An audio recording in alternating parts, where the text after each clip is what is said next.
Bom, olá pessoal, eu sou João Flávio, professor de Engenharia de Produção da UFMG, leciono as disciplinas de PCP, né, cursos industriais e simulação também, e nessas disciplinas, agora né, na de PCP, a gente chama diversos profissionais, contatos nossos, né, que nós conhecemos aí ao longo da nossa carreira, para complementar o nosso curso com conhecimento e experiência, né, vivência dos problemas reais na prática.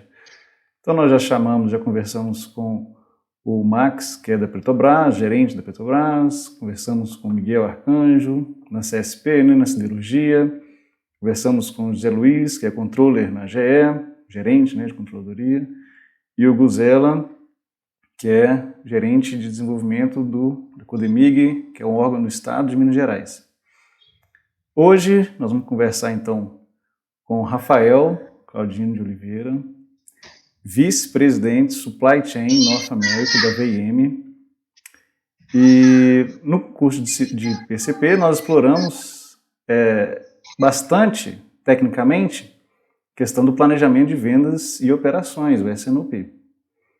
E o Rafael, nós fomos colegas de curso na UFMG, na Engenharia de Produção, e hoje ele é vice-presidente Supply Chain North America. Então, queria te dar boas-vindas, Rafael, e te pediria que você, te pediria que você contasse um pouco do seu histórico profissional de sucesso, descrevesse um pouquinho sobre o processo de planejamento de SNOP, né, na VIM, por onde você passou, nacional e global.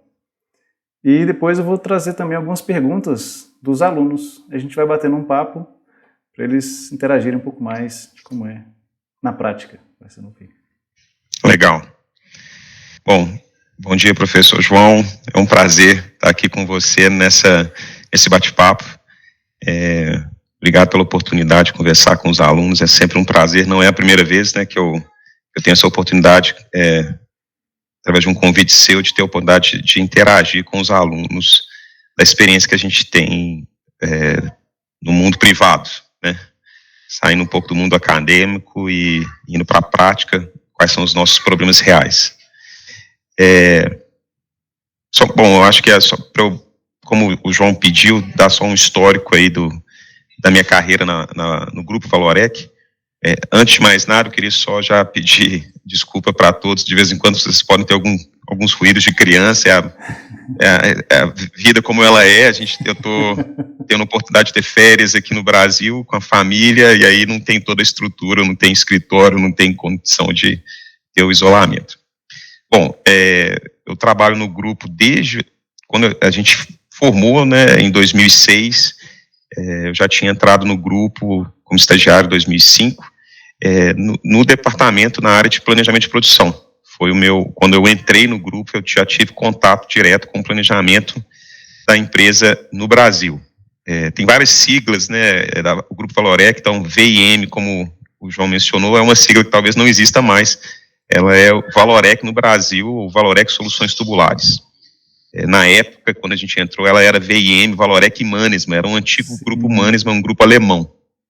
Esse grupo foi comprado pelo Grupo Valorec nos anos 2000, e aí desde então é Valorec. Então eu entrei em 2005 na área de planejamento, de produção, passei pelas áreas de logística, planejamento de vendas, planejamento de produção, sequenciamento de produção. Então, de fato, eu tive uma oportunidade muito legal de experimentar várias áreas dentro do grupo nesse início da carreira. E aí, eu também tive a oportunidade, na parte de planejamento ainda, de ter suporte à área comercial. Foi quando eu entrei para uma unidade de negócio do grupo, a unidade de tubos de óleo e gás, para tubos de aço para exploração de petróleo. Então, a gente fornecia o nosso principal cliente, Petrobras, e a minha função era de gestão de estoque, planejamento de produção, para atender e não suprir a Petrobras em toda a sua demanda, né, de tubulares. Aí vou tentar acelerar. Eu tive a oportunidade de evoluir nessa unidade de negócio, entrei para a área comercial, na área de marketing, foi a minha última etapa aqui na empresa no Brasil. Eu fui o responsável, era o superintendente da área de marketing, inteligência de negócio, para toda a unidade do Brasil, e foi quando eu tive a oportunidade de ser convidado a retornar às origens no planejamento de produção na divisão Norte-América. Então, o presidente lá me convidou a assumir o departamento que estava se reestruturando, é um pouco do que eu acho que a gente vai conversar nas perguntas, né? Ele estava reorganizando lá nos Estados Unidos, são várias entidades legais, são várias empresas que se uniram, e o planejamento era bastante descentralizado, né? Cada unidade de negócio, cada empresa ou entidade legal tinha o seu planejamento, e o convite foi: Rafael, eu preciso unificar, preciso integrar, construir um time e um processo, e você vai ver que a gente está carente de ferramentas, de processos alinhados. Então eles me convidaram, foi no início da pandemia, foi 2000, eu comecei a trabalhar em 2000, ainda daqui do Brasil. Penso o desafio, né, a gente hoje nesse mundo virtual e digital, com todas essas ferramentas que a gente nos permite fazer esse contato, mas imagina gerenciar um time sendo uma pessoa nova na região, e de meio virtual, né, através de meios virtuais. Esse foi o desafio. Então eu comecei em 2000 e me mudei para os Estados Unidos no meio do ano passado e estou lá até hoje, né, nesse desafio. Então aí já são 17 anos no grupo, passando por vários departamentos. É isso, acho que é um breve relato rápido aí do meu histórico no Grupo Valorec. Ok, muito bom. E você já participou e já conduziu, sendo membro do planejamento integrado e agora coordenando o planejamento integrado, né? Eu queria que você descrevesse um pouco da sua experiência como fazendo parte do planejamento integrado, SNOP, o planejamento de vendas e operações, e agora uma visão de integração, né, e coordenação desse processo. Um pouquinho da sua experiência nessas vivências. Claro, quando eu estive aqui no Brasil, eu trabalhei no departamento de planejamento de produção, e minha principal experiência nessa época, eu era mais da área do planejamento de vendas, planejamento de demanda, né? Então, dentro do SNOP, eu estava mais no gerenciando sales, né? Uhum. E aí, essa foi a minha função principal até eu sair da empresa. Dentro do departamento de marketing tinha a parte que eles chamavam de controladoria de vendas, e a controladoria de vendas, o departamento, ele tinha essa função de coordenar as revisões de vendas que dá o pontapé inicial no processo de SNOP. O horizonte de planejamento era mais ou menos quanto tempo? A gente faz um planejamento todo mês aqui na Valorec no Brasil, e também no grupo, né? Lá na região Norte-América é similar. Todo o grupo a gente faz revisões mensais, com um horizonte que vai 12 meses, né, talvez. E até quando chega no meio do ano, você já começa a olhar para o próximo ano inteiro, uma visão de orçamento, né, assim, que é o budget, né? Sim. Então, quando chega no meados do ano, você já tem uma visão, um horizonte mensal, qual que é a sua demanda mensal para os próximos 18 meses. Ah, sim. E também, nessa mesmo processo, talvez em paralelo, a gente também conduziu o processo de revisão do planejamento estratégico, né? Que aí são visões anuais, ou seja, qual que é o volume anual para os próximos 5 anos. Então, o grupo sempre... O estratégico traz uma informação para o planejamento agregado, e o planejamento agregado leva de volta novas informações para melhorar o planejamento estratégico, né? Você faz esse alinhamento. Então, se eu já estou vendo no planejamento, vamos dizer, tático do SNOP, os próximos 18 meses, ou seja, o próximo ano, então se a gente estiver agora no meio do ano de 2022, eu já estou vendo 2023 num horizonte tático, mensal, e ao mesmo tempo já estou revisando o planejamento estratégico para anual, os próximos 5 anos. Então, esse próximo 5 anos, ele já está incluindo 2023. Então, a visão tem que ser a mesma, né? Ou seja, o tático e o estratégico, aí ele se une, né? O período de planejamento para o planejamento estratégico é anual, né? E ele no nível tático, ele é quebrado em 18 períodos, né? Aí mensal. Meses, com revisões mensais periódicas no esquema de horizonte rolante. Isso aí. Aí o grupo, ele tem discutido muito qual que é essa frequência e qual a granularidade, vamos colocar assim, da informação. Talvez o que interessa muito para o grupo são revisões trimestrais. Dentro desse horizonte tático do SNOP, o que vale muito são as revisões táticas trimestrais, que você estabelece primeiro a meta do próximo trimestre, e dentro do horizonte desses 18 meses você firma uma meta para o próximo trimestre, e aí os próximos meses dentro da sua visão anual. A gente comento também que nesse processo você tem uma questão que ele visa, né, uma integração, a gente chama isso de integração vertical e integração horizontal. A vertical é dentro daquela mesma diretoria, por exemplo, de vendas, você tem um alinhamento muito forte, inclusive também pelo poder, né, do diretor sobre a sua área funcional. Mas o planejamento integrado também visa essa questão do alinhamento entre as grandes áreas, né? Vendas, com produção, com marketing, com suprimentos. Você via que esse processo conseguia balancear que é natural, uma disputa para mim vendas é mais importante, o outro para mim produção é mais importante, para outra área suprimento é mais importante, e outra. Você conseguia ver que o planejamento integrado conseguia balancear um pouco essas visões departamentais? Pois bom, eu acho que a experiência que eu estou tendo agora, João, ela pode dar respostas um pouco diferentes, né?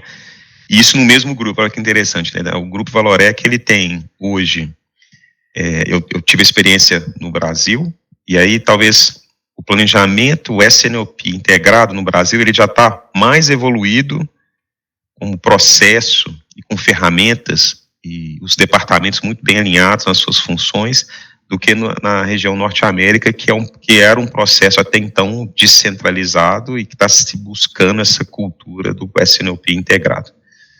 Então, cada região corporativo, por quê? Porque o Grupo Valorec, você tem plantas produzindo no mundo inteiro, e essas regiões elas têm uma certa dependência, né? Tem uma relação. Então, a região Norte-América, por exemplo, ela é extremamente doméstica, o mercado, a demanda no mercado americano é muito maior do que a nossa capacidade local. Então, eu dependo das outras hubs de produção Alemanha e do Brasil. Então, eu importo tubos do Brasil e da Alemanha. No mercado americano. No Brasil é o contrário, o mercado, a capacidade que a gente tem, os ativos da Valorec no Brasil, o site aqui no Barreiro, o site em Jeceaba, ele tem uma capacidade somada muito maior do que o mercado nacional demanda. Então, é um polo essencialmente exportador. Sim. A gente está sempre exportando. Né? Então, eu não importo nada das outras regiões para a região do Brasil, porque eu tenho capacidade, tenho capabilidade, com a gama de produtos, portfólio de produtos que é demandado no Brasil, a gente produz localmente. Não é a mesma coisa no Norte América. Eu preciso de tubos de outras regiões porque eu não tenho essa capacidade e nem a capabilidade. Eu não sei fazer esse produto aqui na região. Então, os processos, eles se integram. Então, existe um SNOP corporativo que está gerenciando esse fluxo de materiais entre global, regiões. Né? Então, imagina, dentro de cada região, você tem o seu processo local, que aí tem os seus departamentos, igual você está colocando, as áreas comerciais, com a sua demanda, locais. Aí o planejamento centraliza isso, recebe as informações do corporativo, o que vem de demanda das outras regiões, e aí tem uma discussão muito grande, vamos dizer, uma arbitragem muito grande. O que vai ficar? Às vezes não cabe, dentro da capacidade, não vai caber tudo isso. Então, existe vamos dizer, as responsabilidades e os limites. Então, olha, até aqui a gente define o nosso mercado, mas quando está acima da capacidade, existe uma discussão no grupo do que é possível produzir, o que deve ser produzido no Brasil para atender essa demanda do mundo e o que precisa ser cortado. Tem em algumas situações, alguns processos precisam ser cortados. Então, isso é muito bem claro no processo no Brasil. Nos Estados Unidos é invertido. Como a gente depende da capacidade, que o mercado é muito maior, então a área de vendas, ela já se restringe. Ela fala, olha, eu sei que eu não consigo atender tudo, então eu vou colocar essa demanda. E aí o que importa é o que a produção fala, o que ela vai dar conta de produzir. Então, é um pouco invertido. No caso, ela é ilimitada para a produção, né? Ela é limitada à capacidade produtiva, né? Eu não consigo ofertar porque eu sei que minha produção não vai atender. E aí existe o desafio do planejamento de maximizar o que ela consegue ofertar para o mercado, né? Então, vamos dizer, essas relações que você colocou, horizontais e verticais, ela depende muito de como é que está a maturidade do processo em cada área ou região da empresa, né? E muito interessante, quando você coloca assim, a empresa tem as suas unidades, em algumas elas têm a capacidade maior do que a demanda, outras você tem uma demanda infinita, vamos dizer assim, se limita à capacidade produtiva, tudo que você conseguir produzir, você pode conseguir, você produz e vende, né? Você tem uma... E aí você depende de outros planos, de outras unidades para complementar essa demanda global para ver se essa capacidade ela é cumprida ou não. Outros pontos, inclusive levando em consideração o custo de transporte entre países. Isso, hoje em dia, e outras restrições, né? Hoje em dia, a minha função nos Estados Unidos, eu supervisiono o SNLP local. Fala assim, olha, o quanto que eu vou conseguir oferecer para a área comercial. Então é sempre essa disputa, né? E aí tem uma discussão muito forte do qual que é o mix. Então, quando você está nessa situação, não é muito o que o mercado, a área comercial quer vender, mas é o que a gente quer vender de forma otimizada. Fala, olha, para a gente vender o máximo, o ideal é esse mix de produção. Com a você estabelece... Você pode maximizar o lucro do mix, né? Exatamente. Então, você estabelece o mix ideal para a área comercial. Isso a gente está vivendo um ambiente hoje de alta demanda, né? Assim, o mercado de óleo e gás hoje ele está muito incerto.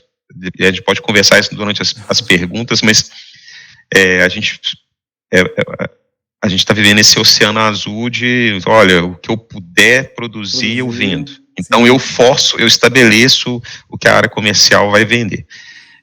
Não é muito o caso na realidade. Em situações normais, você recebe a demanda e fala, olha, ok, com essa demanda, o que eu posso, qual é a melhor forma de eu me organizar para eu atender essa demanda. Sim, interessante. Então, em alguns lugares você pode maximizar o lucro, né, combinando o mix, e outros minimizar o custo, dadas as decisões de produção, né. Os alunos trouxeram algumas perguntas e a gente vai entrando dentro delas, eu acho bastante interessante. Eu vou ler algumas delas aqui e a gente vai conversando. A primeira delas vocês utilizam alguma ferramenta ou apenas planilhas? Ferramenta de planejamento de software, de planejamento integrado, com modelos ou planilhas? Aí começa com planilhas também, né? É uma boa pergunta e, de novo, depende muito da região. A gente poderia imaginar que um grupo, como a Valorec, ela... na região Norte-América ela estaria mais avançada, né? Mas a realidade do grupo Valorec é que a região do Brasil, a Valorec no Brasil, ela está muito mais avançada no que diz respeito a processos bem estabelecidos de SNLP, de planejamento de produção, e ferramentas. Então quando eu estive no Brasil, quando eu entrei no grupo, eu tive a oportunidade de participar em 2007, ou seja, isso quantos anos atrás, a gente já teve a oportunidade de implantar uma ferramenta de planejamento integrado, né, da SAP. Então a gente já tinha ferramentas integradas no nível de execução, o MES já estava estabelecido, e a gente implantou uma ferramenta que exatamente replicava o processo nosso de SNOP. Então, tinha um planejamento de vendas, planejamento de produção, de avaliação de capacidade, gestão de cotas, né, para que você cumpra o processo SNOP de forma integrada. Na região Norte-América, eu estou exatamente na etapa de redesenho do processo, eu estou redesenhando. Então, lá nos Estados Unidos, a gente ainda não tem ferramentas, mal a gente está com o processo. O processo ele ainda é departamento. Tinha o seu planejamento, e agora, quando a gente expande e une as entidades legais, a gente tem que repensar qual que é esse processo, como é que esse processo funcionaria. Então, a gente está exatamente nessa fase, reorganizando o time. Então, eu acho que é importante eu frisar essas etapas, né? Assim, ferramentas é a última etapa para um processo de SNOP de sucesso. Você tem que ter o processo muito bem estabelecido, as pessoas, a organização estabelecida, como a gente colocou, a área comercial, a área de planejamento, a área de operações, a área final de finanças e controladoria, sabendo claramente qual é o seu papel e responsabilidade. E aí esse processo é o segundo passo, é o processo bem azeitado, que liga esses processos, esses departamentos, os papéis. E aí sim vem ferramentas. Ferramentas, ela tem que replicar aquilo que um processo no seu papel em Excel, que seja a ferramenta, vai fazer. E aí com mais poder de decisão, mais agilidade, né, capacidade de processar mais informações, que a gente não consegue fazer uma avaliação profunda todo mês, igual eu falei, a gente faz um ciclo todo mês. Imagina fazer isso no papel de pão no Excel. Então você agrega, o seu nível de decisão, às vezes você não consegue olhar toda a sua cadeia de produção, quais são as restrições e os riscos, vamos dizer, na parte de acabamento do tubo, que a gente chama de downstream, na parte final de acabamento. Então, às vezes você foca muito naquilo que é os seus gargalos, né, a parte do upstream, na aciaria e na parte de laminação de tubos. Então, você às vezes não tem capacidade de avaliar, essa é a sua limitação. Mas, então, respondendo, não, assim, depende da região. Sim, e você trouxe aí um know-how de que é preciso, né, naturalmente, ter um alinhamento entre as pessoas, um método bem implementado em forma rotineira, né, de integração entre as pessoas, o processo muito alinhado, e inicialmente o uso de planilhas para que as pessoas construam aquele processo, estejam muito integradas, e depois sistematizar com alguma coisa um pouco mais formal, sistematizado em forma de TI, um sistema que agilize, vamos dizer, às vezes, aquilo que já está feito, já implementado no processo. Né? O processo ele tem que estar bem estabelecido, com as pessoas bem entendendo claramente o seu papel, para que aí você consiga explorar o máximo das ferramentas. Hoje em dia, as ferramentas no mercado, elas são muito evoluídas, elas carregam potencial de conectividade, de processamento muito maior do que até a ferramenta que foi implantada na região no Brasil. Então, eles aqui no Brasil já estão pensando em renovar a ferramenta, qual nova ferramenta que a gente vai fazer. O processo já foi até... Porque o processo muda, as empresas mudam, né, os departamentos mudam, então esse processo ele tem que estar sempre alterando, ele está sempre mudando, e as ferramentas têm que acompanhar. Sim. Então, de novo, assim, eu acho que o que é importante nessa pergunta do aluno é assim, pessoal, o que mais importa é o que o processo esteja bem claro, que você consiga replicar aquele processo numa ferramenta. Então, se o processo funciona, mesmo que seja em Excel, aí você consegue implantar muito facilmente qualquer ferramenta do mercado. E também a gente vê que ferramentas de planejamento integrado, como a realidade das empresas é muito específica, cada uma tem a sua, não é um software de prateleira, geralmente se encontra. Há uma demanda de ou muita customização de softwares muito genéricos, ou desenvolvimento customizado do zero, vamos dizer assim, dessas ferramentas. Né? Isso é muito... Mas é um ponto... Por exemplo, um MRP, como se fosse, né, um sistema de vendas, algo que segue um padrão, mas é uma customização muito grande, né? É um pouco de realidade do mundo privado, João. A dificuldade das grandes empresas mundiais, né? Isso seria de fato a melhor prática numa empresa, né, que está se construindo, que você tem tudo na mão, né? Agora, uma empresa global, quanto mais você tenta customizar nas regiões, maior é a dificuldade de você gerenciar. Aí vem as limitações técnicas, né, de custo de departamento de TI para gerenciar cada solução em cada região, com vários fornecedores, com as suas TICs, né, Terms and Conditions, dos contratos muito distintos. Então, aí você tenta implantar uma ferramenta só. Mesmo que você tente customizar nas regiões, você tem essa dificuldade. Então, aí achar esse balanço aí é o desafio grande. O software puxa para ele, né, que se adequa a ele, e as pessoas puxam para elas da realidade delas, né. O ideal seria você ter a possibilidade de customização, mas a customização tem um custo. De gerenciar isso com um grupo muito grande. Aí você, de fato, às vezes busca o que são soluções de prateleira para ser mais fácil o gerenciamento disso. Então é um balanço que você tem que achar aí. Uma outra pergunta, ele fala assim, sobre a interação das áreas. Como é que você consegue garantir a colaboração de todas as áreas e a coparticipação de cada um? Como é que essas áreas influenciam no resultado de outras? Olha, de novo voltando talvez no tripé aí, né, a gente tem que ter as pessoas, os departamentos sabendo claramente as suas funções. Isso eu acho que é a parte principal, como eu falei assim, é o fundamento. Se a área comercial inicia o processo com o seu planejamento de vendas, ela tem que entender a necessidade que o próximo elo, que é o planejamento de produção, e que usa os inputs, né, as entradas da área de operações, né, as limitações, para que ele execute esse processo de forma bem estabelecida. E o planejamento por si só também, com o time de operações, entrega o seu processo para a etapa final, que é a parte financeira de controladoria, para falar, olha, ok, esse plano é possível fazer e ele vai nos gerar esse resultado com esses custos. Então você entrega o que a gente chama de PL, né, o Profit and Loss no final. Então qual que é o resultado financeiro desse plano? Então cada área tem que saber e tem que colaborar. Então, por exemplo, se para a área comercial é muito mais fácil ela não ter dificuldade. Olha, eu não sei o que vai ser vendido no futuro, então eu planejo que eu vou vender num nível muito agregado.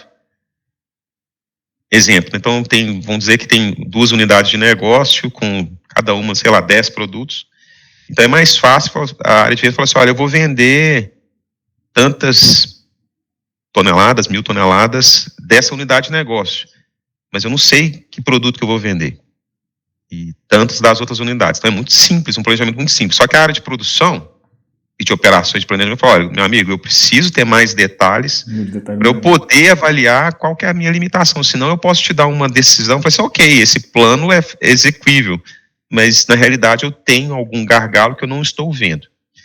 Então a área de planejamento e operações, ela vai exigir da área comercial o maior detalhe possível.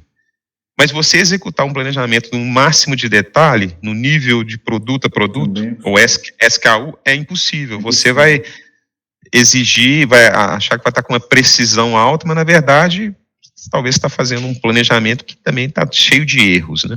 Sim, um nível de granularidade muito grande, a chance de erro é muito maior. E o financeiro também, depois ele tenta agrupar, fala, olha, eu também não sei gerenciar o custo nesse nível produto a produto, mas eu sei pelos centros de custo, por família, não, eu sei que aquela área, então tem a granularidade da informação que flui, ela é um ponto e que você tem que achar uma colaboração, você tem que achar uma forma. E aí, talvez tenha uma outra pergunta que eu recebi, a questão do o que mede o sucesso, né, desse processo, né?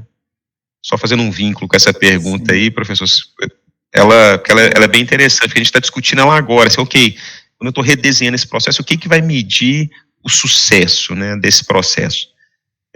A gente está vendo indicadores, e cada etapa, cada área tem o seu sucesso. Então, a área comercial, ela tem indicadores de medição de sucesso relacionada à acurácia da sua previsão de demanda. Olha, se você está errando muito na sua previsão, quanto você está desviando, né? qual que é o nível de acerto que você tá tendo, seja na previsão de volume ou no preço, porque talvez você está fazendo forecast com algumas informações, você está até acertando no volume, o que é bom para o planejamento de produção, mas para o financeiro está errando, a gente está tendo dificuldades, não está fechando o balanço, na hora que vai executar, não fecha conforme planejado. Então, a acurácia da demanda é um indicador de sucesso para a área comercial, para a parte do S, né? E na operações, quanto que eu estou planejando executar e os seus indicadores de performance, né? Ok, eu estou ocupando a planta de acordo, eu estou contratando, meus turnos estão executando ou estão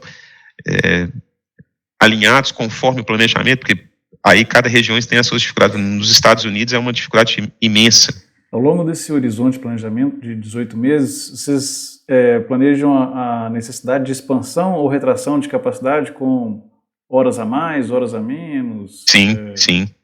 Ou seja, na hora que você faz porque a informação ela vem para todo esse período e aí você consegue avaliar, olha, eu vou ter que aumentar turno, diminuir turno, eu vou ter que subcontratar, já estou no meu limite, eu preciso contratar mais, ou terceirizar, eu preciso que alguém faça esse processo para mim, ou em algumas situações eu não tenho condição, eu vou ter que comprar matéria-prima ou um produto semi-acabado para complementar.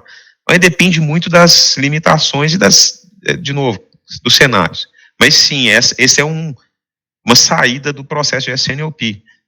O que eu tenho um planejamento de uma demanda, e para executar essa demanda nesse horizonte, eu vou ter que fazer esses balanços e essa produção. E aí, o quanto que eu estou próximo desse planejamento é um fator de sucesso, é um indicador que a gente monitora também para ver se está alinhado, né? Uma questão, que também já é uma das perguntas aqui, muito, muito importante e às vezes deixada de lado nesse planejamento, é a forma de agregação dos dados, porque no nível de planejamento tático, como você já mesmo mencionou, você não vai fazer um planejamento a nível de SKU, porque é uma granularidade que é custosa até para fazer o plano, e isso vai custar também lá na hora de elaborar o plano financeiro. Mas, à medida que o nível de informação sobre por longo prazo, né, até os 5 anos aí em nível hierárquico para o planejamento estratégico, a informação ela é mais agregada para facilitar as decisões, né, mas quando ela cai para dentro da máquina, ela precisa ser mais desagregada. Então, como é feito, vamos dizer assim, essa agregação e a desagregação da informação ao longo dos processos? Pois de novo, realidade, a vida como ela é, né? Imagina um grupo Valorec fazendo essa definição de qual que é o nível de agregação e desagregação para o fluxo corporativo, né? Ou seja, para alguma região, aquele nível de informação ele é necessário para eu estabelecer qual que é a rota. Então, por exemplo, um produto ele tem as suas dimensões, as suas características. Então, às vezes, algumas características são relevantes para definir aonde que eu vou produzir. Se for até esse diâmetro, eu produzo nessa usina, se for naquele outro diâmetro. Então, talvez não a exatidão do qual o diâmetro, mas a faixa, o range, né, ela é importante. Mas esse range, ele é diferente em outras regiões. Sim. Então, quando você tem um processo corporativo, unidade, né? é um grande desafio você estabelecer qual que é essa granularidade ideal. Mas sim, a gente isso é óbvio por questões de recurso, né? Assim, e de esforço. Não é necessário você fazer planejamento estratégico 5 anos na sua maior granularidade. Mas talvez o planejamento, o sequenciamento, quando você já tem pedidos em carteira, aí você tem que olhar, você tem a informação está disponível. E ela é de curto prazo, né? Ela é de curto prazo e ela te ajuda a estabelecer a rota com exatidão. Ok, então eu sei que é esse produto e eu sei que ele produz com essa receita de bolo. Mas, de novo, esse meio do caminho, nem no estratégico, no nível tático, é um desafio grande quando você deixa de ser local e está mundial, né? Você tem produções que podem vir de qualquer área do mundo. Aí isso cada região pode exigir uma granularidade diferente.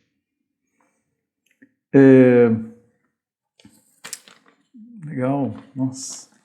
Essa é uma questão muito interessante porque ela não é teórica, essa questão da agregação. A gente sabe que há uma necessidade de agregação, mas não existe uma fórmula, né? Cada empresa tem sua estratégia de agregação e desagregação de acordo com a etapa do processo, né? Então, assim, a gente sabe que é necessário, mas você não, como você mesmo disse aí, né, você não encontra uma fórmula genérica que se adapta a todas as unidades, né? E outra coisa, ela pode ser fonte de erro no planejamento, né? Sim. O que a gente estava falando assim, indicador de sucesso, quando você planeja, eu tenho capacidade, aí a área comercial vende naquele range, naquela granularidade que você planejou. Mas aí você vê, peraí, mas por que eu estou sem capacidade naquele recurso? É porque às vezes o range ou a forma que você agregou, ela mostrou um produto, que aí você escolhe um produto médio daquela família, padrão, né? Mas às vezes sempre a área de vendas vem vendendo os extremos. Não, mas eu vendi aquele volume naquela família que é talvez a mais complexa de se produzir naquela família. Sim. Então assim, o que demandaria maior consumo de capacidade, né, no processo produtivo. Isso não consegue. Esse, de fato, é o X da questão do planejamento de SNOP. Ou seja, a granularidade ela faz toda relevância. E revisitar essa segmentação, essa granularidade, ela é importante para você ir corrigindo. Talvez você agregou demais e você está tendo uma visão incorreta ou imprecisa da sua capacidade. Então você precisa ir, às vezes, quebrando em mais... Peraí, vamos olhar um pouquinho mais em detalhes aqui, essa família, porque ela está sempre me impactando no meu... Às vezes um recurso gargalo, ele está sempre errando na sua ocupação. A área de vendas está vendendo, não, eu estou vendendo aquela cota. Que foi passada, né? Que foi acordada. Que foi autorizada no ciclo anterior. Eu vendi, mas agora não está cabendo. Mas por quê? Porque você vendeu o extremo daquela família. Então vamos melhorar essa visão. Então, essa visão, essa segmentação de como que você está vendendo, ela é chave no processo de SNOP de fato. Aqui eu não estou falando de ferramentas, tá, gente? Aqui é processo mesmo. É como que você está estabelecendo a sua capacidade para a sua área comercial vender. Porque o critério de agregação, né, como você disse, são características do produto, mas esse pode ser uma visão de mercado, então nós vamos agregar por a característica do produto em relação a uma visão de mercado. Ou uma característica de produto em relação ao processo, então vamos agregar em relação ao diâmetro. Ou uma característica do produto em relação ao transporte, vamos agregar em relação à característica de transporte. E essas estratégias de agregação e desagregação que são muito particulares de cada unidade, né? E você não tem uma fórmula genérica que você consegue acertar sempre, né? Não tem. E é um processo vivo. Se você não revisita ele todo mês, mas talvez, dependendo da necessidade, uma vez por trimestre, ou uma vez por ano, uma vez por semestre, você tem que, peraí, vamos fazer um projeto que revisitar essa segmentação, que ela não está adequada. Ela está gerando erros. Sim. O processo assim, né, de planejamento de vendas e operações é um processo de reuniões periódicas, né, que as pessoas chegam com um trabalho já pré-determinado para ser apresentado ali e ser negociado. Então, a questão de trazer para a reunião os detalhes e algumas deficiências que aconteceram em relação ao nível de agregação de processos passados é que define melhoria contínua, né, do planejamento, né? Isso é interessante, assim, a gente no Brasil, igual eu te falei, a Valorec no Brasil, ela está bem mais avançada do que o resto do grupo. Não tem nenhuma outra região, até o próprio corporativo também falta um pouco de processos bem estabelecidos. Talvez o processo corporativo, que ele é só dos fluxos, que a gente chama de intercompany, né, o que eu estou vendendo de uma região para outra, ele é mais estruturado, mas no Brasil, no que diz respeito ao SNOP local, é a região mais evoluída no Grupo Valorec. E, recentemente, eles fizeram uma reestruturação, revisitaram o processo, né, gente, vamos melhorar, a empresa está mudando, né, vamos parar e vamos rever se o nosso processo está adequado. E etapas, igual você falou, dentro do processo mensal do SNOP, elas foram repensadas e reconstruídas. Foi muito legal, foi um entregável. Teve algumas coisas que foram só reforçar aquilo que já se fazia bem, mas tiveram melhorias. Uma delas era essas etapas, né? Quem participa dessas reuniões, qual que é o entregável de cada uma dessas reuniões, dentro do ciclo mensal mesmo. Essa é uma pergunta aqui também. Vamos aproveitar. Então, ele falou assim, além dos fundamentos de PCP, quais outras áreas de conhecimento, marketing, contabilidade, vendas, mais contribui com o processo, nessa parte de redesenho e contribuição, né, com o processo? Essa tem que ter alguns elementos interessantes que eu queria trazer para os alunos, mas, então assim, o processo de SNOP, ele começa com vendas, né, com planejamento de demanda, e então foi criada essa primeira reunião dentro do mês com a área comercial, com a área de marketing, eu fazia parte dessa área nessa época no Brasil, e com a área de data science, olha que legal. Então, e qual que era o objetivo? A reunião chamava-se consenso da demanda. Por quê? A intenção era, a gente precisa melhorar a acurácia de vendas. A informação para o próximo ela tem que ir muito na mosca, né? Talvez não exata, mas acurada, assim, ela tem que estar apontando para a direção certa. Então, essa reunião, primeira etapa da reunião de demanda, era ter um consenso entre o que marketing estava falando e a gente, sem nenhuma dúvida, e sem nenhum pudor, né? Assim, a gente não sabe o futuro, sim, não é nem vendas, nem marketing. A gente está lendo indicadores de mercado e trazer, olha, então a nossa visão de curtíssimo prazo é péssima, a gente não sabe, ninguém melhor do que o próprio vendedor que está em contato com o cliente. Sim. Mas quando se evolui, o vendedor às vezes não sabe qual que é a tendência. Ele fala, olha, no curto prazo eu sei, mas na tendência no médio e longo prazo, eu não sei o que outros indicadores podem influenciar. Então a gente trazia essa discussão. E o Data Science via com, de novo, a gente já tinha implantado ferramentas no Brasil, e essas ferramentas elas permitiam que a gente rodasse modelos estatísticos. Ela pegava todo o histórico, falava, gente, com tudo isso, exatamente, com tudo isso, a gente tem projeções para alguns segmentos, elas eram muito aderentes, assim, olha, às vezes segmentos sazonais de venda para distribuição, que não é projeto, era uma boa fonte. Então, essas três fontes, elas tentavam chegar num consenso. Ok, qual que é o consenso?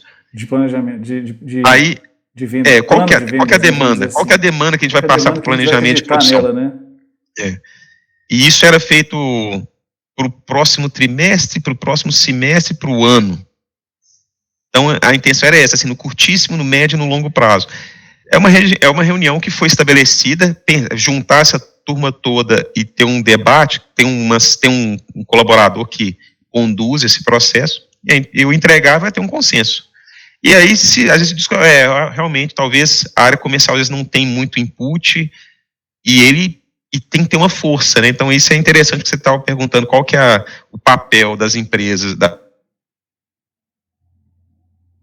se num departamento comercial for mais forte do que um planejamento de vendas ou de data science, às vezes ele estabelece esse consenso. Então é interessante, é um exercício bem aberto, amplo e com forças iguais. Olha, a gente tem que escutar todo mundo.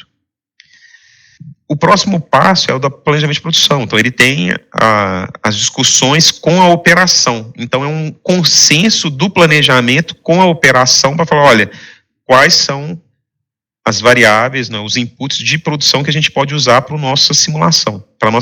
Então, o que é isso? Quais são os turnos que eu vou considerar? Qual que é o nível, o fator de operação, o nível de imagina que você está falando que um recurso gargalo vai sair de 80% de ocupação e vai poder chegar a 85%. Bom, o planejamento pode usar isso para absorver mais a demanda. Mas a operação tem que entregar esse nível, esse fator de operação. Então, tem que ter um consenso também entre o planejamento e a operação de quais são os inputs que a gente pode usar para fazer a simulação de capacidade. E aí sim, a parte final, ou seja, eu já fiz um consenso da demanda, eu fiz um consenso com a operação, aí o planejamento faz a simulação, ou seja, com base nesses consensos, o que cabe, o que não cabe. Aí tem a reunião de alinhamento do entregável do plano. Olha, o cenário é esse, cabe, não cabe. E aí tem a participação do financeiro e da controladoria para falar, olha, quando se tem uma restrição, onde que eu corto? Quando não tem, qual que é a melhor forma de adaptar? Então, o financeiro participa desse processo para trazer outros inputs. E aí, talvez, um pouco da pergunta, não é só logística e planejamento, conhecimento que interessa, né? Isso aí é o básico. Olha, você saber fazer a receita de bolo, falar, olha, ok, com base nessa demanda eu consigo ocupar e vou gerar esse plano de produção. Tá bom, mas e qual que é o estoque que você está entregando? Com qual nível de estoque você está fazendo esse plano? Qual que é o custo desse plano, né? Quando se tem paradas, então aí que o exercício fica ainda mais complexo. Você vai ter que gerar estoque. Pô, eu vou ter que fazer essa estratégia é adequada, o financeiro permite, eu tenho capacidade, eu tenho caixa para fazer isso. Então aí outras perguntas começam a entrar. Às vezes a área comercial, olha, mas eu sei que o preço vai evoluir dessa forma, pô, então vamos vender a gente tem que ter capacidade disponível na hora que o preço estiver no ápice para a gente vender mais e otimizar meu entregável. Então, a gente mescla marketing, conhecimento comercial, os conhecimentos financeiros, de estoque, de custo de material e de resultado, de rentabilidade, qual que é o produto, qual variável que eu uso para tomar a decisão de qual segmento que eu vou priorizar. Então, às vezes não é só relacionamento com o cliente, eu vou priorizar o cliente que é premium. Às vezes eu tenho que também priorizar aquele cliente que vai me pagar mais, ou que vai me pagar mais rápido, ou que vai ter um impacto mais positivo no meu resultado. E, então, no caso, só concluindo, desculpa, João, a parte também do data science, ou seja, a gente também está trazendo muita ciência de dados, ou seja, o que mais que eu posso trazer para ajudar na tomada de decisão, porque são decisões multivariáveis, né? A gente não consegue processar isso mentalmente, né? A planilha. E, no caso, as etapas, elas têm uma sequência de contribuição, vendas, depois operações, depois talvez compras. A etapa de valoração financeira do plano e, inclusive, decisões de capacidade são sempre ao final? Depois que o plano é estabelecido, você valora ele financeiramente e determina o lucro ou o prejuízo? Num processo bem estruturado... Ou ele é guiado por... porque assim, quando você tem condição, aí de novo, talvez as experiências em cada região, em cada empresa, talvez ela vai ser diferente. Se o seu processo de planejamento de produção, ele consegue trazer inputs financeiros para a sua tomada de decisão, então você pode dizer que o processo ele já está sendo direcionado ou guiado por qual que é o melhor financeiramente. Então, eu posso garantir para o financeiro no final que esse cenário que eu estou entregando, ele vai ser o melhor para o financeiro. Porque dentro de um mês, quando você está fazendo um ciclo de planejamento, às vezes não tem tempo de você ir e voltar. Faz isso. Aí você precisa ter ferramentas. Sim, então, as ferramentas... Você precisaria da otimização, né? Porque assim, olha... Você guia o plano de produção em função do lucro. Isso. Então, às vezes, o time de planejamento não vai ter ferramentas que te ajudem ou confirmem que aquele cenário ele é o melhor financeiramente. Ele vai saber e falar, olha, esse aqui é o que eu consigo entregar de produção. Entendi. Eu garanto que tudo que vendas está me pedindo cabe dentro do que o time de operações está falando que é possível. Mas esse cenário é o melhor financeiramente? Não sei. Aí eu vou passar para o financeiro fazer. E então, às vezes, dependendo da região e do processo, você pode não ter tempo ou maturidade ou ferramentas que te ajudem a fazer esse ciclo com essa frequência. Claro que quando você está fazendo um exercício de orçamento de longo prazo, aí certamente você tem condições de testar cenários e aí o financeiro te ajuda antes de você fechar um plano. Aí você certamente está tomando uma decisão, um plano alinhado com a sua melhor entregável financeiro. A realidade em planos, em ciclos mensais, é que às vezes você define, fala, cara, esse aqui eu não tive tempo, esse é o melhor plano que eu consegui avaliar. Olha aí como é que foi o final e valoriza esse plano no final. Então, o processo financeiro é a última etapa. De fato, ele só confirma, olha, esse é o meu entregável dentro do meu PL, né? Você tocou num ponto aí que ele é muito...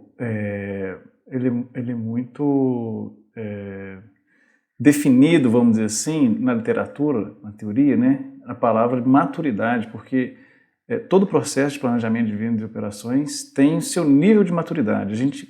Alguns autores classificam em nível de maturidade inicial, onde as coisas estão desconexas, e vão evoluindo até o nível de maturidade ideal, que é aquele que nunca é atingível, é quase utópico, em que você tem toda a integração e uma automação muito grande e integração entre os mercados, com fluxo de informação muito ágil, guiados por algoritmos de otimização e tudo mais, avançados. Você percebe que, ao longo do tempo, o nível de maturidade de planejamento de S&OP vai evoluindo na empresa, e numa escala de pouco, uma escala Likert, né, de pouco, médio, muito, excelente. Você classificaria assim, um nível de maturidade de planejamento do S&OP? João, sim, e de novo, assim, a experiência que eu estou tendo no Grupo Valorec mostra que essa maturidade, ela depende muito, assim, de como que a organização, ela também investe, né, assim, em melhorias. Se você acomoda... Desculpe te interromper, eu já tenho algumas experiências com outras empresas, o nível que a gente tem conversado aqui de planejamento, em relação às outras empresas, é muito avançado. Então, assim, mas mesmo assim, sempre tem melhorias. E isso depende de como que a direção ela está conduzindo. Olha, esse processo, porque se você pensar, o processo de S&OP, ele é crítico para a tomada de decisão e para o futuro da empresa. Você pode tomar uma decisão completamente errada e matar uma empresa, se você não entender as suas restrições, o que vem para o futuro de demanda, o que está acontecendo com o seu mercado e como que você se prepara, se adapta para aquele mercado. Então, ele é crítico. E as empresas que percebem isso, elas precisam investir. Então, nesse ponto, é uma crítica que a gente faz para o grupo. Você olha, como é que deixou que uma região da importância da região Norte-América, ela não tivesse essa maturidade, essa evolução dos processos, das ferramentas, né, até da própria organização. Mas você também tem que equilibrar, ou seja, é interessante que no Brasil, às vezes você tem até informação demais, e aí isso vira um peso para o processo, você não consegue evoluir, eu tenho tanta informação que eu me afogo nessa informação. Né? E às vezes eu não estou vendo qual que é a melhor informação que eu preciso usar para tomar a decisão correta. Então, por isso que você tem que ficar continuamente avaliando. Gente, vamos olhar se o nosso processo não está exagerado. Agregar, né? Aí volta aquela discussão da necessidade de agregação para tomar a decisão, né? Você exatamente. Em cima de poucas variáveis, o ser humano, né? E o mais importante, as variáveis elas podem mudar. Você pode, às vezes, estar usando algumas informações para tomar uma decisão e talvez num outro cenário você vai precisar de outras informações e não aquelas. Então, às vezes, aquele detalhe que você estava trazendo, ele não é necessário. Então, por isso que é um processo vivo. Sim. Ele não é estático. Eu acho que aqui, a Valorec no Brasil, ela está continuamente revisitando o processo para que você mantenha o seu entregável. E aí, quando você renova um processo, a maturidade às vezes cai. Você está igual esse processo que foi estabelecido agora. Olha, gente, de agora em diante, todo mês nós vamos juntar a área comercial com a área de marketing, com data science para discutir novo, e né? A maturidade cai e você, ok, como é que é isso? E aí tem muita discussão até que você entre de novo num processo que o entregável melhora para o próximo elo. E isso, às vezes, traz responsabilidade para o próximo elo. Tá bom, gente, agora eu estou tendo uma informação mais precisa. Mudou meu entregável, né? A qualidade do meu plano de produção mudou? Não, então, às vezes não é com vendas, meu problema é com operação, tem algum ponto aqui que eu preciso melhorar. Então, maturidade, ela vai se alterando, ela nunca você chega num patamar e fica naquele platô. sempre que tem uma mudança de processo, uma mudança do cenário, você precisa repensar, e isso traz time novo, gente, às vezes as mesmas pessoas, com as mesmas ferramentas, mas um processo novo, né, a maturidade cai e você precisa ganhar de novo essa maturidade. Você falou aí, há uma mudança de cenário, pode haver uma mudança de cenário, e um dos indicadores, uma das métricas de desempenho do pessoal de planejamento de vendas é a curiosidade do plano de vendas consensado, né?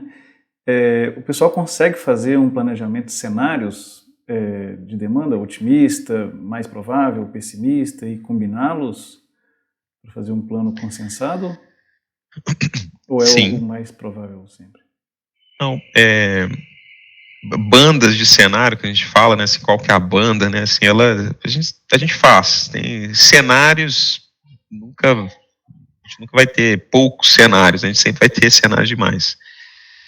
Talvez deixar claro, assim, podem haver mudanças? Não, assim, as mudanças, essa é um fato, sempre vai mudar, gente, a gente nunca está falando, e aí, quando às vezes você está achando que você está bem estruturado, aí a gente enfrenta crises, vem a realidade, né? Vem a onda da realidade. Então, mudança, o processo de SNOP, ele tem que ser sempre preparado para mudança.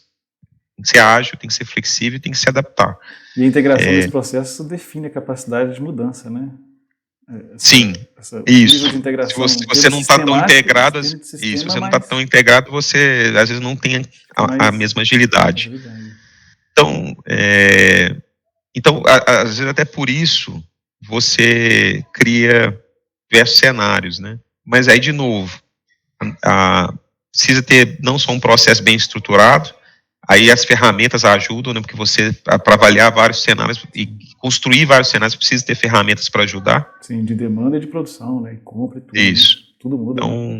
Então aí depende muito de como que a organização está preparada para processar vários cenários também, e no final, qual que é o norte, o que nós vamos seguir como referência para a empresa,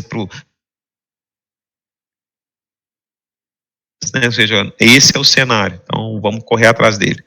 Beleza. Bom, nós estamos chegando ao fim e, nossa, tem sido muito proveitosa e muito rica essa conversa nossa. Os alunos também gostariam de saber qual que seria um perfil, na sua visão, na sua experiência, né, 17 anos já no mercado e com crescimento profissional muito bom, o perfil de profissional de engenharia de produção que você vê assim e acha que é interessante.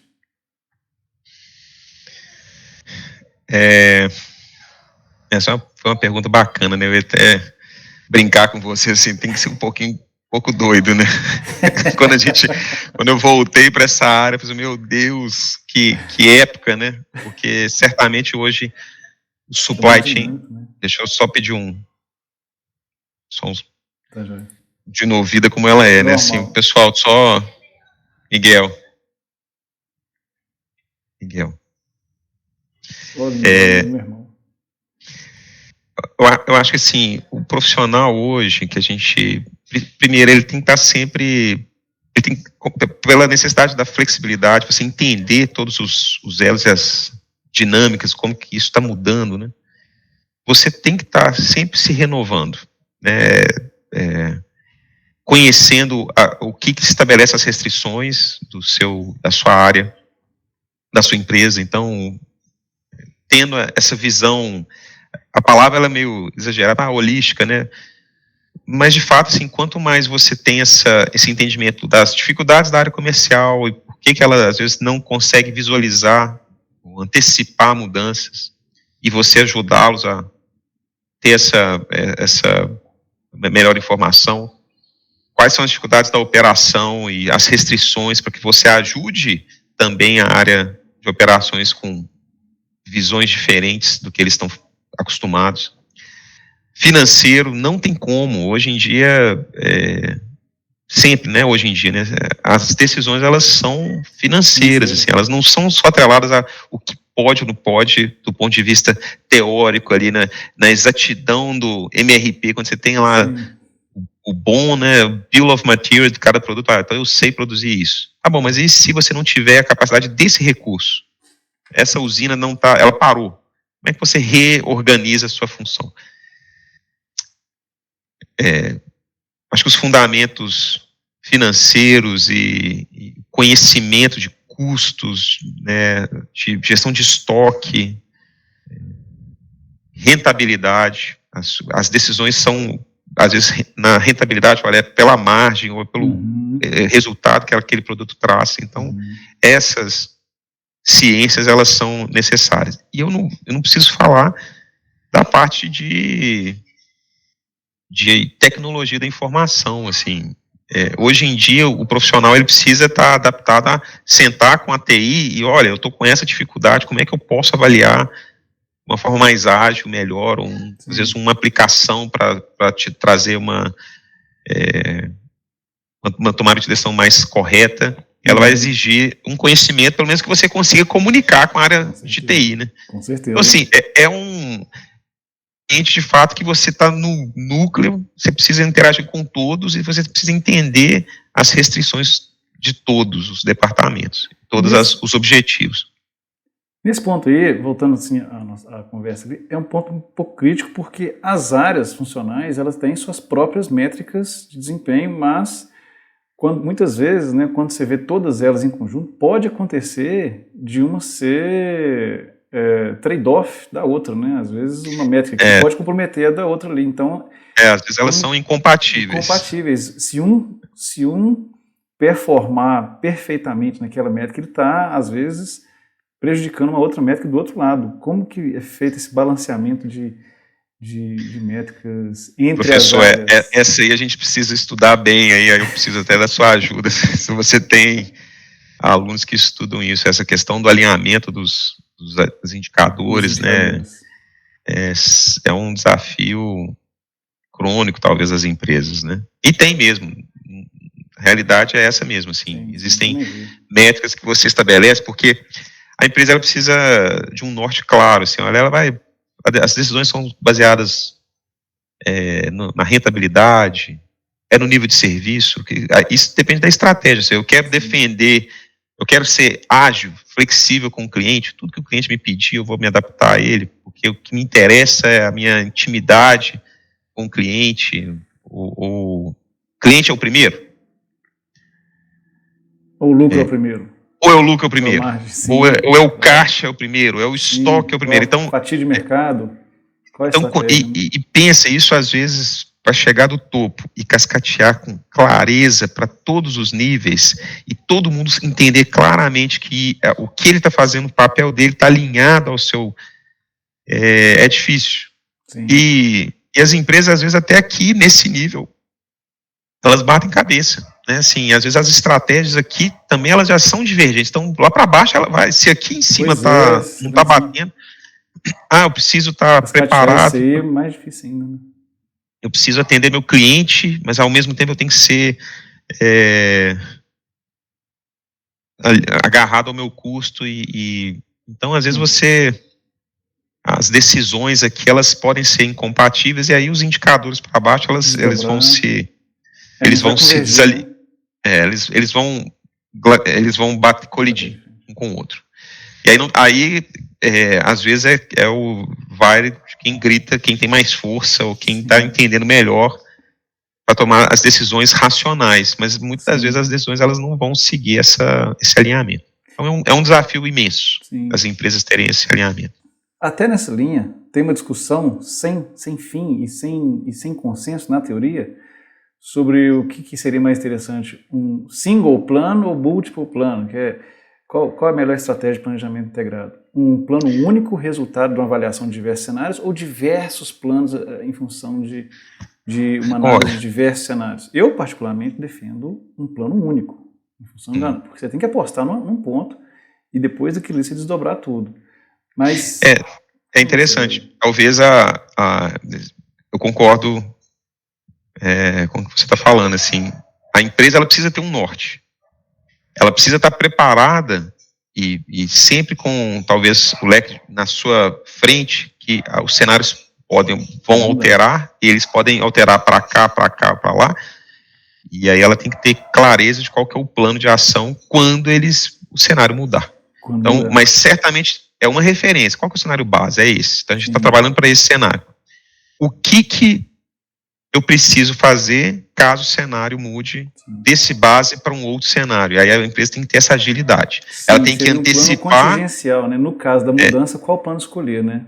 E aí é risco, aí é gestão de risco. Olha, se o cenário mudar para esse cenário, eu consigo rapidamente mudar do meu cenário base para esse cenário. Eu consigo me adaptar. Backup, mas não é o que você está seguindo, né? Você vai mudar em função de uma realidade, né? Da onda de realidade, né? Às vezes a empresa ela pode falar, olha, não, então, mas se existe uma chance do cenário mudar, chance alta do cenário mudar para esse nível, então existe alguma ação de contingência que eu tenho que tomar, e dentro do meu cenário, eu posso estar com o cenário base, executando as ações para o cenário base, mas já está tomando outras ações, seja de contingência ou de precaução. Olha, mas se aquele cenário chegar, eu estou preparado. Muitas das vezes as empresas não têm condição de fazer isso. Ela vive esse cenário único, e aí às vezes ela sofre a volatilidade. Né? Ela não está preparada para ela se adaptar. Então as empresas às vezes ela pode morrer porque ela não teve tempo de se adaptar à mudança do cenário. Então talvez é um mix, é um misto dos dois. Ter foco, a gente precisa ter um único foco, simples, um olhar, eu estou indo para cá, mas eu tenho que estar preparado caso ele vire para cá, caso o que eu tenho que fazer. Caso bom demais ou ruim demais, você ter um outro plano assim, onde se apoiar, né? Muito bom, Rafael. Muito obrigado. Queria agradecer todo o seu tempo aí, um tempo valioso, e toda a sua contribuição, toda a sua experiência acadêmica, né, que você é formado em engenharia de produção e aplicado, né, com todo esse conhecimento aplicado na nossa área. Tenho certeza que isso contribuiu demais para mim, pessoalmente, inclusive,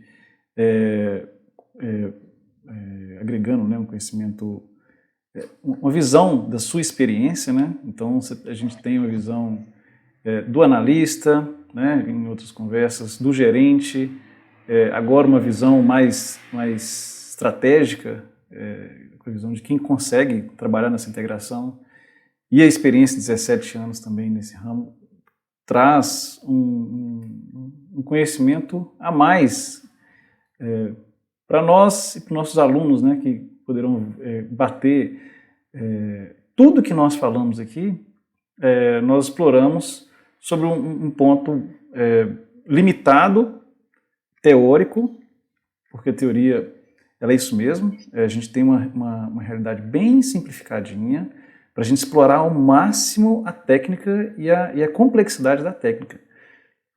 Uma vez dominando aquela técnica ali, naquela realidade bem pequenininha e confortável, quando você vai para a realidade, você vai expandir os dados daquele problema para problemas gigantescos, mas o domínio da técnica se mantém, e você vai ter que lidar com algumas questões que são mais complicadas do que a teoria, que seria a mudança de informações que vem da realidade, que é dinâmica, né? Que não é tão controlada quanto no cenário protegido acadêmico. Então essa visão e o relato da experiência e das estratégias, como você vê o plano de vendas e operações integrado, enriquece muito o curso. Eu queria te agradecer por todo esse tempo. Eu que te agradeço, professor. Obrigado pela oportunidade. Sempre aberto a compartilhar. Tenho muito orgulho e pelo curso que a gente concluiu, né, lá a gente que foi os pioneiros aí da engenharia de produção, os primeiros corajosos a encarar esse curso. Desejar aos alunos aí uma excelente experiência, né, assim, que vocês de fato explorem dentro do mundo acadêmico. Ele é limitado, mas ele é limitado no que vê a realidade, né, talvez. Sim, mas eu acho que essa troca do acadêmico com a realidade prática do mundo privado, corporativo, ela é importante para enriquecer. Mas não tenha dúvida de que a gente precisa, todo momento, voltar. Eu acho que essa é uma boa dica para vocês, que a gente, mesmo com 17 anos, a gente precisa voltar ao acadêmico para, gente, o que a gente tem estudado para desenvolver e ampliar os nossos processos, né? Então, a troca, ela é mútua, né, de experiência. Então, desejar aos alunos aí um excelente curso, excelente final de curso agora, né, nesse semestre. Certamente um curso de grande potencial para aqueles que, de fato, buscam e se dedicam, né? A gente tem oportunidades aí nas empresas para todos vocês, para aqueles que buscam e se entregam com o coração. Obrigado de novo, João, pela essa oportunidade. Espero que tenha sido proveitosa e se, né, tendo mais dúvidas aí, se quiser entrar em contato, a gente está à disposição. Tá ótimo. Obrigado, Rafael. Tudo de bom.